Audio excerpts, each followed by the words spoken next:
Hi hello welcome to our channel Teju's పదాల పదనిసలు. ఈరోజు మనం చెప్పుకోబోయే కథ చెలి నీవసమై పార్ట్ 101. ఇంకా లేట్ చేయకుండా స్టోరీలోకి వెళ్ళిపోదాం. అర్హన్ ఎదురుగా చూసేసరికి వాళ్ళనే కోపంగా చూస్తున్న రాజేశ్వరీదేవి కనిపించింది. వాళ్ళెప్పుడు వచ్చారు, వచ్చినా అక్కడికెందుకు వచ్చినట్టు అని చూస్తున్నాడు అర్హన్. అదే సమయంలో ఫోటోగ్రాఫర్ సర్ అని పిలవటంతో అర్హన్ దృష్టి మరలింది. మీరు మేడం చుట్టూ చేతులు వేయండి సార్ అని అతను చెప్పగానే తిరిగి లోచన వంక చూశాడు. అప్పటికే ఆమె మొహంలో భయం స్పష్టంగా కనిపిస్తుంది. వాళ్ళు అక్కడికి ఎందుకు వచ్చారో అన్న భయం ఒకటి అయితే, ఇప్పుడు రాజేశ్వరీదేవి ఏం చేస్తుందో అన్న భయం మరోటి. తనని ఎక్కడ అర్హన్కి దూరం చేసేస్తారో అన్నట్టుగా గట్టిగా పట్టుకుంది. ఆ పట్టులో భయం తెలిసిన అర్హన్ లోచన అని మార్దవంగా పిలిచాడు. తల పైకెత్తి చూసింది లోచన. ప్రేమగా తన నుదుటి మీద ముద్దు పెట్టి అలానే ఉన్నాడు కళ్ళు మూసుకుని. అర్హన్ ప్రేమ ఆ ముద్దులో తెలుస్తుంటే అలానే కళ్ళు మూసుకుని అనుభూతి చెందుతుంది లోచన. ఫోటోగ్రాఫర్ గబగబా క్లిక్స్ తీస్తున్నాడు ఆ పోజెస్ నచ్చి. అర్హన్ తన పెదవులని వెనక్కి తీసుకోగానే కళ్ళు తెరిచి చూసింది లోచన. నేనుండగా నీకు భయం ఎందుకు అన్నాడు లాలనగా. మనల్ని వేరు చేస్తారేమో అన్న భయం బావా. నీ మీద నాకు నమ్మకం ఉంది, కానీ ఆవిడ కళ్ళల్లో నా మీద కనిపిస్తున్న ద్వేషం చూస్తుంటే భయం వేస్తుంది బావా అంది. పిచ్చి, ఎందుకు భయం? నేనున్నాను కదా. నీ వరకు ఏది చేరాలన్నా అడ్డుగా నేను నిలబడతాను. ఆ దేవుడు కూడా నిన్ను నా నుండి వేరు చెయ్యలేడు. లోచన నుదుటికి తన నుదుటిని ఆనించి చెప్పాడు.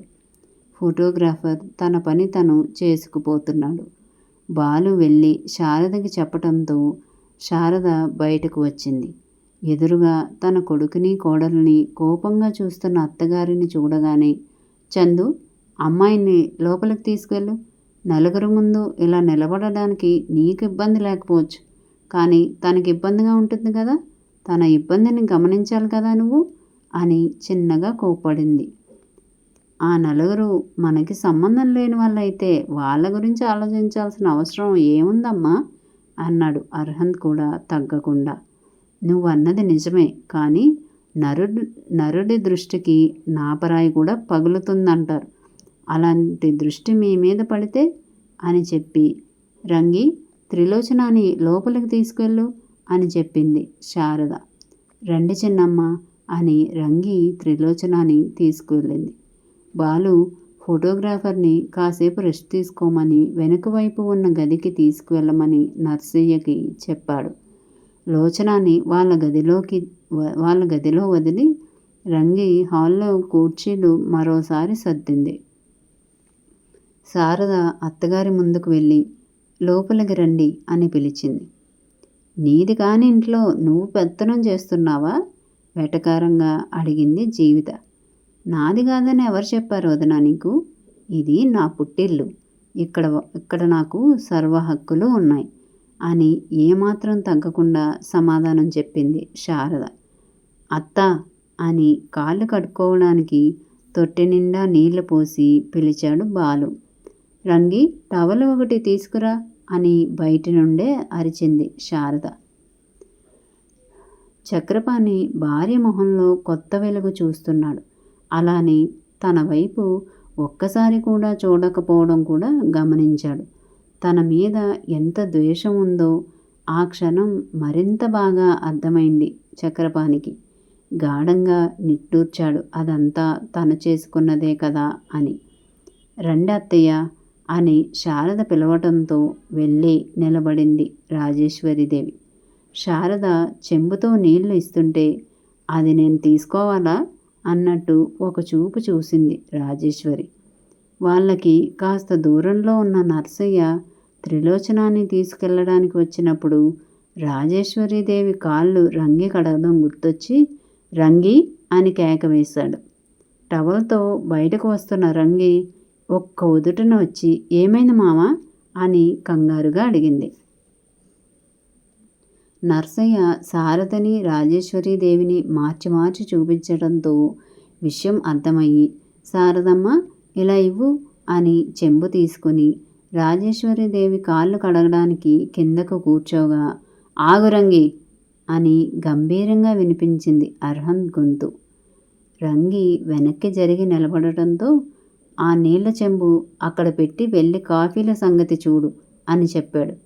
కానీ రాజాబాబు అని రంగి అంటుంటే చెప్పింది చేయి రంగి అన్నాడు చురుగ్గా చూస్తూ. అప్పటికే అత్తగారి భావం అర్థమై మీరు ఎవరైనా అయ్యుండొచ్చు కానీ ఇలా ప్రవర్తించడం అస్సలు బాలేదు అని చెప్పి బాలు వచ్చిన వాళ్ళు అయిన వాళ్ళు కాదు, లోపల కూర్చోబెట్టి మనం మర్యాదలు చేయడానికి కుర్చీలు బయట వేపించు అని చెప్పింది శారద. బాలు సందిగ్ధంగా అర్హంత్ వైపు చూడగా బ్రాహ్మణ కుటుంబంలో మడి ఆచారాల గురించి ఎవరికి మాత్రం తెలియదు బామ్మర్ది, అమ్మ చెప్పింది కదా అలానే చెయ్యి అన్నాడు తన నానమ్మ వంక చూస్తూ. ఇది ఇప్పటి ఆచారం కాదు చందు, రాజేశ్వరీదేవి మొదటిసారి నోరు విప్పింది. ఇది ఆచారం కాదు, ఒకప్పటి దురాచారం. అప్పుడు ఆ కుటుంబం అంటే ఉన్న ప్రేమ కొద్దీ అలా చేసేవారేమో కానీ ఇప్పుడంత గౌరవం కానీ ప్రేమ కానీ రెండూ లేవు. వీళ్ళకి మాత్రమే కాదు, ఈ ఊళ్ళో ఎవ్వరికి కూడా లేవు. వాళ్ళకి గౌరవం ప్రేమ అంటూ ఉంటే అది కేవలం సులోచనాదేవి గారి మీద మాత్రమే, ఆ ఇంటి బిడ్డ అయిన త్రిలోచనాదేవి మీద మాత్రమే ఉన్నాయి అన్నాడు అర్హన్ సైడ్ స్మైల్తో. రాజేశ్వరీదేవికి ఒళ్ళంతా కారం పోసినట్టు అనిపించింది ఆ మాటలు వినగానే. అప్పుడే వచ్చారు భీముడు రామయ్య కలిసి. రామయ్యతో మాట్లాడడానికి వెళ్ళిన భీముడికి ఫోన్ చేసి చెప్పింది రంగి వాళ్ళు వచ్చిన విషయం. తను గుడిలోనే ఉన్నానని రామయ్యని తీసుకుని వస్తానని చెప్పి వెంటనే విషయం చెప్పి ఆయన్ని తీసుకుని వచ్చాడు. రామయ్య వాళ్ళు వచ్చేసరికి వాళ్ళు గుమ్మంలోనే ఉండడంతో లోపలికి రండి, లోపల కూర్చుని మాట్లాడుకోవచ్చు అన్నాడు. రాజేశ్వరీదేవి పొగరుగా ఒక చూపు చూసి లోపలికి వెళ్ళబోతుంటే మనం ఎక్కడికి వచ్చామో అక్కడి పద్ధతులు ఆచరించడం ఉత్తమం అత్తయ్య అని, స్వీటీ కాళ్ళు కడుక్కో అని స్వీటీ చేతికి నీళ్ల చెంబు ఇచ్చింది శారద. స్వీటీ కాళ్ళు కడుక్కోకుండా నిలబడడంతో అర్హన్ ఒక్క క్షణం చూసి ముందుకు వచ్చాడు. అందరినీ ఒకసారి చూసి అర్హన్ నీటి తొట్టిని కాలితో ఒక్క తన్ను తన్నాడు. మొత్తం నీళ్ళన్నీ నిలబడ్డ రాజేశ్వరీదేవి వాళ్ళ కాళ్ళ మీదుగా వెనక్కి వెళ్ళాయి. పొగరుగా ఒక నవ్వు నవ్వి నిజమే అమ్మా, ఎక్కడికి వెళ్తే మనం అక్కడ పద్ధతులనే పాటించాలి. చిన్నప్పటి నుండి ఆడపిల్లలకి ఇదే కదా నేర్పించేది, అత్తారింట్లో అలా ఉండాలి ఇలా ఉండాలి అని. పాపం స్వీటీకి అలా నేర్పిన వాళ్ళు ఎవరూ లేరనుకుంటా.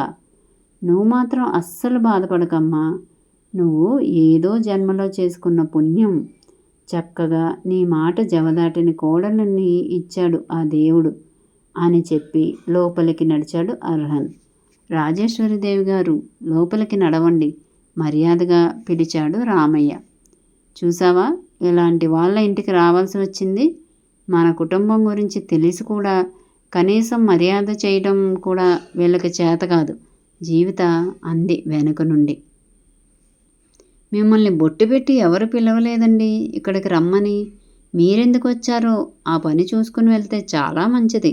శారద కూడా తగ్గకుండా చురక వేసింది. నువ్వు నీ ఆడపడుచుతో మాట్లాడుతున్నావు శారద, జీవిత కోపంగా అంది. అత్తగారింటిని భర్తని వదిలేసి వచ్చిన నాకు ఆడపడుచు ఎక్కడి నుండి వస్తుందండి అనేసి విసురుగా లోపలికి నడిచింది శారద. కోపంగా పళ్ళు కొరుకుతూ అక్కడే ఉన్న జీవితాన్ని చూసి అనవసరంగా నోరు పారేసుకుంటే ఇలానే ఉంటుంది అని చెప్పింది స్వీటీ. ఇంతకీ ఎందుకు వచ్చినట్టు రాజేశ్వరీదేవి, ఇప్పుడు ఏం జరగబోతుంది తెలుసుకుందాం నెక్స్ట్ అప్డేట్లో. మా వీడియో కనుక మీకు నచ్చినట్టయితే లైక్ చేయండి, కామెంట్ చేయండి, సబ్స్క్రైబ్ చేయండి, బెల్ కొట్టండి.